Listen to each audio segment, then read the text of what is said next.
હાલમાં સ્થાનિક સ્વરાજ્યની ચૂંટણીના ફોર્મ ભરાયા બાદ આજથી રાજ્યમાં દરેક જગ્યાએ વિધિવત પ્રચારનો પ્રારંભ થયો છે। ત્યારે નાયબ મુખ્યમંત્રી હર્ષ સંઘવીએ આજે વડોદરાના કીર્તિ મંદિર ખાતેથી જનસેવા સંકલ્પ કાર્યક્રમમાં હાજરી આપી ચૂંટણી પ્રચારના શ્રી ગણેશ કર્યા હતા।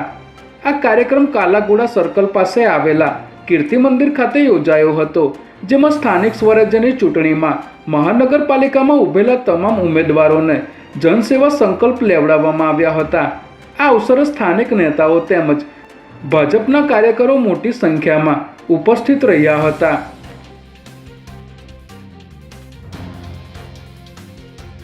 વટવા વિસ્તારમાં ચારમાળિયા પાસે અસામાજિક તત્વોએ જાહેર રોડ પર તલવારો લહેરાવી આતંક મચાવ્યો હોવાની ઘટના સામે આવી છે।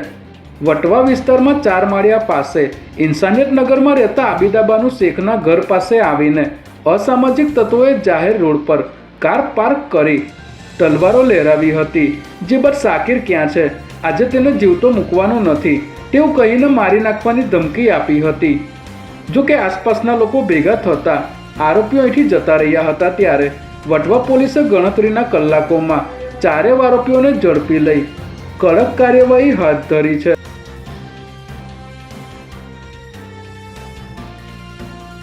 અમદાવાદના આનંદનગર વિસ્તારમાં બંદોબસ્તમાં તૈનાત ખેડ કોન્સ્ટેબલ પર કમલસિંહ પરમાર નામના શખ્સે હુમલો કર્યો હોવાની ઘટના સામે આવી છે।